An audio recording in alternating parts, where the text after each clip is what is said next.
Hello, welcome.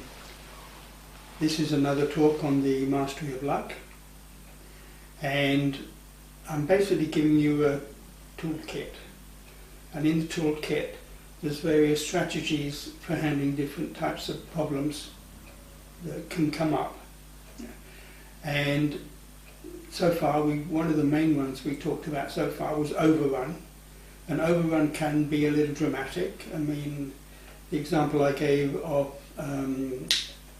going into a boxing ring and your legs get very heavy, that's just at the beginning of the fight, World Championship. I mean, that's dramatic, yes? But not all strategies or problems are dramatic. And this one is milder, it's not so dramatic. However, apart from its own value, its own use, it's also very good for you to know this one in order not to confuse it with some other strategy. For instance, this one could be easily confused with the overrun phenomena, and it's not the same phenomena, it's a little different. Okay? So basically the whole workshop is to do with giving you a toolkit, and you pull out of the toolkit whatever you need to handle the problem or to avoid problems. Okay. So on this particular talk I'm going to tell you a little story which you probably know anyway. It's a story about a horseshoe, basically, and you probably know it. I think it's an English proverb which is probably known all over the world anyway. For the want of a nail the shoe was lost, for want of a shoe the horse was lost, for want of the horse the rider was lost, for want of the rider the message was lost, for want of the message the battle was lost, for want of a battle the war was lost. And that's all to do with earlier steps.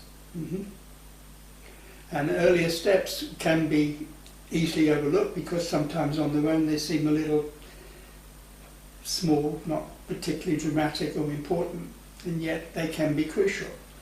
I mean, a banana skin doesn't need to be huge to trip you up and you miss your train. Yeah? And these little things can be overlooked. So basically that's the area that I'm going to be talking about today. Okay. Now, when you have a goal, you're trying to get from point A to point B. And apart from a task which you know all about, such as making dinner or something, but a goal is usually longer term. And you haven't been there before, and because of that there are unknowns. And because there are unknowns in that area, it's a case of, in a way, going uphill. Achieving an important goal is not like running downhill or riding downhill on a bike. This is more like trying to go uphill, because you will encounter blocks and unknowns, and they can slow you down. Now, if as a child you came across a steep grassy bank and you tried to walk up it, you'd soon learn you need tiny steps. Otherwise you don't get up there. And I'm basically talking around that idea, that concept. Now, people, when they're in a hurry to get to a goal, they have a tendency to miss steps or to try and take large steps. And that can give you a problem. In actual fact, the delay it takes, or the time it takes from getting to point A to point B, is not down to how many steps there are. It's usually down to, was there a time lag between you finishing one step and you getting around to doing the other one? And it's that delay that will take the time. If you could cut that down to zero and have no delay at all, I mean, yes, you'd make progress at a fantastic state, but we're only human, so we can't always do it instantly. Okay, and that's basically what this lecture is about. And how it came about was in 1963. I'd had a new girlfriend, and I moved into West London to be with her. And well, yes, I needed to make a living, and I just moved from Watford, my parents' place. And so I'm with this new girlfriend. I'm not quite certain how long it will last, it's very new. Anyway, I get my sights set on some further training. I'd already had some experience of counselling, but now I wanted a little more training on some particular techniques I wanted to get hold of. But that would cost money, and I didn't have enough money to pay for that outright. Anyway, I needed to get a new job. I just moved into London. Okay, so I was thinking about, okay, how do I achieve this goal of enrolling on this particular training that I want to do? And the image that came to my mind was a bit like being in the centre of a wood,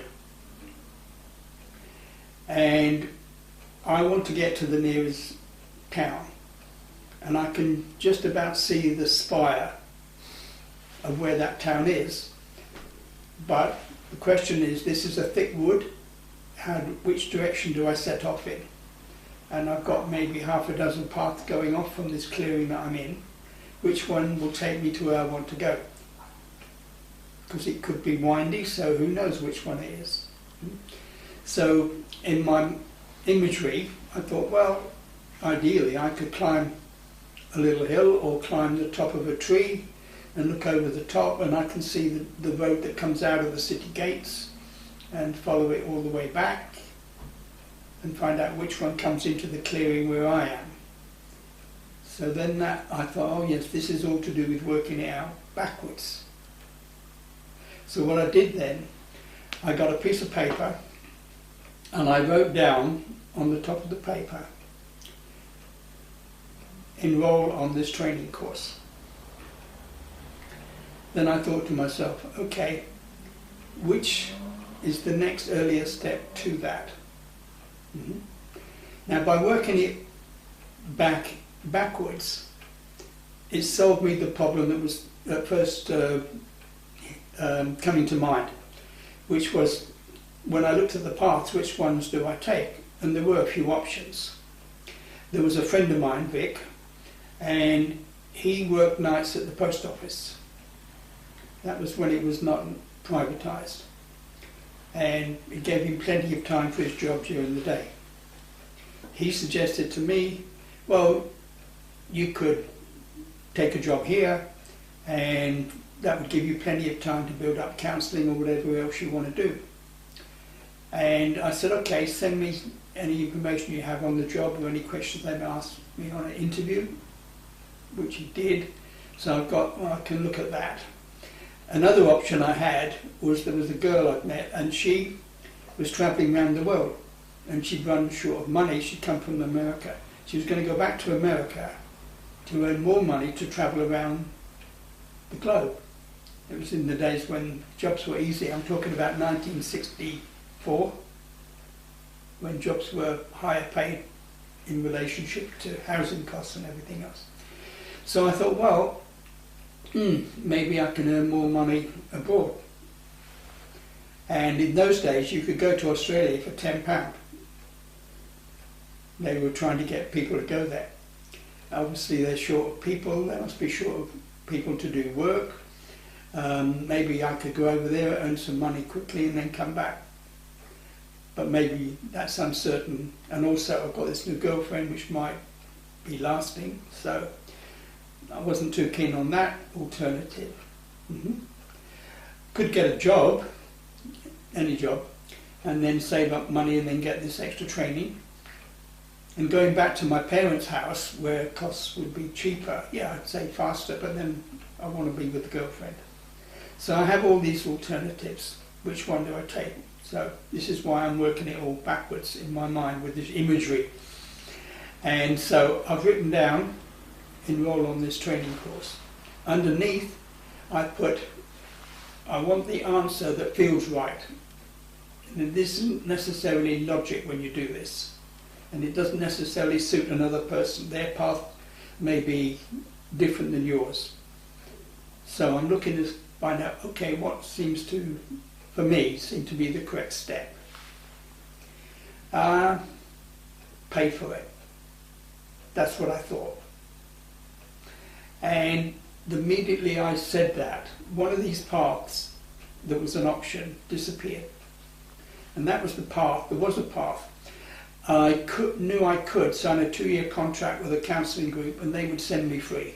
But then I signed away for 2 years and I don't particularly want to do that. Yeah. So that particular path disappeared. So I continued on down, and each time I came up with an answer, every so often one of these paths would disappear till I'm left with only one. That was the goal. Mm-hmm. So now I've written down, pay for it. So what's the next earliest step to that? A bank loan. Okay? Now in those days there were no credit cards and it wasn't easy to get a loan. The bank manager gave you an interview and maybe he agreed or didn't agree. And as I mentioned in my overrun talk, I maybe talked a bit too much and changed his mind and I didn't get the loan. So it's not that easy. So I need a bank loan. Now the earliest step to getting a bank loan, I must have some money flowing through my account that looks like a good flow, otherwise they're not going to think I can pay it back. Mm-hmm. So I need a good flow of money.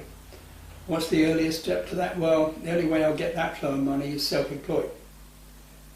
So I'll need to be doing counselling. And if I'm going to do counselling, I'll need a flat. I need my own flat to rent. And if I'm going to do that, it has to be in Hampstead. That's an upmarket place. I did have some contacts there. I'd left some of my clients back home in my parents' place, but now I will try and get them in Hampstead Village, which is a good location. Mm-hmm. So I need a flat to rent in Hampstead. To do that, I'll need a deposit for the flat. To do that, I'll need a few regular clients. Mm-hmm. And to do that, I will need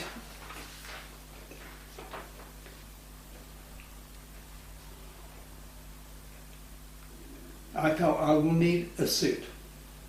In those days it was more formal, I thought, than now, and counselling wasn't so well known, so to look genuine I thought I needed a new suit. So I thought, okay, new suit. So that means that I'll need to solicit a couple of previous clients to earn a little bit of money, so I can do that.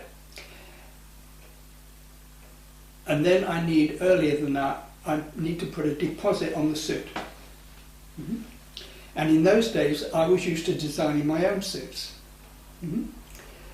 So I'll need a few sessions to get the deposit, but I also have to put an order in for the suit, which means I'm going to have to design the suit. And to do that I need to draw the collar in brown paper, and I need a cork board to put paper on and draw it. So what's earlier than that? I need drawing pins.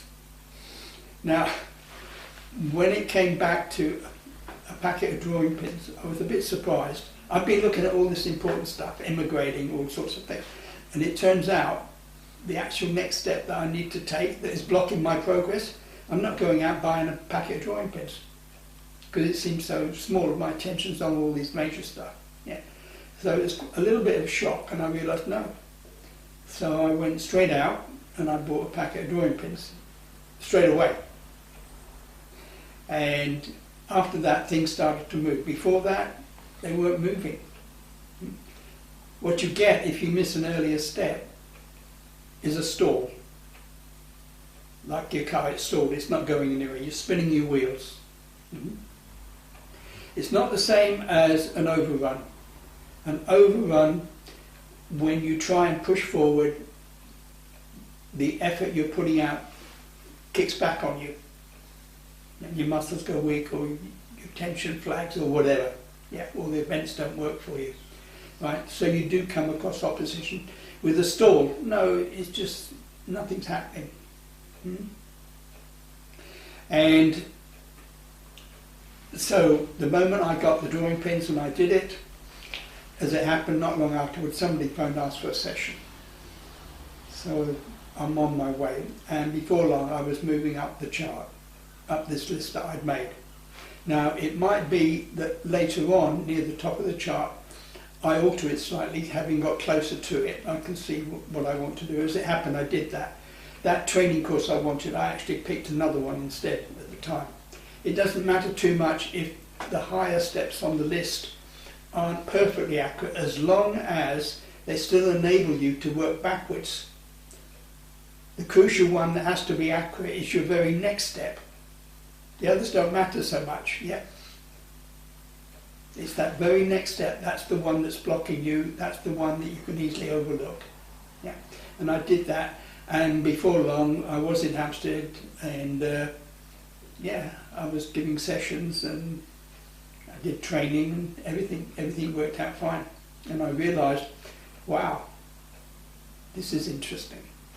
And you probably have come across, if not yourself, other people who say, well, I visualised going on a holiday or visualised having a yacht or whatever else.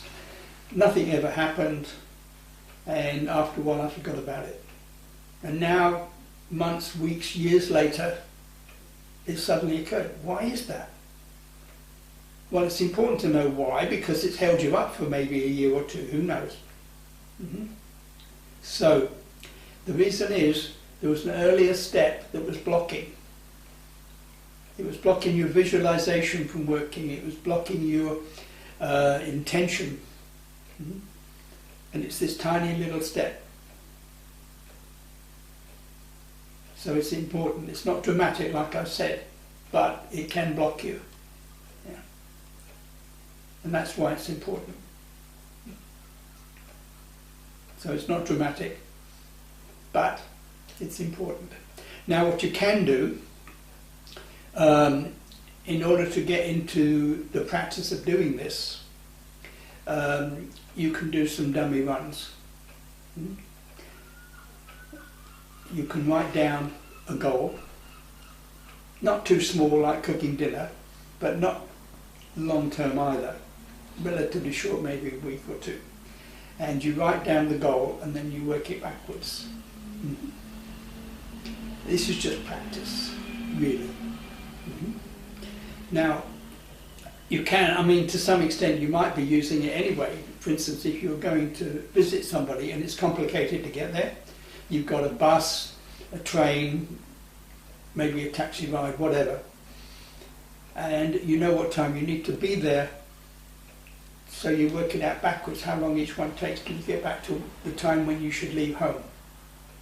So you've probably already done some things like this anyway. Yeah. So that's practice. The other thing you can do, although a goal of making a certain amount of money, I don't think is a particularly useful goal. It's best to have the money as a byproduct of achieving some goal. But however, if you want to practice it, you can. And also, if, for instance, making $1 million looks like unsurmountable, it looks too difficult, I'd never be able to do that. Okay. There's a little exercise you can do, and it's using this idea of listing in a slightly different way. Yeah. So you write down that you have accumulated your $100 million, whatever, and then you go earlier, similar, finding earlier steps. You're trying to chart a possible way to get there, not necessarily your way or a way that would suit anyone else. It's just you want to imagine how could it be even conceivable that you could get from point A to point B. That's the important thing. And having done that once, now do it again. And this time have it slightly different. It doesn't have to be markedly different, but it needs to be at least slightly different. And if you do that about 6 times, by then, making $100 million doesn't seem so unsurmountable. It's not such a big deal. Yeah.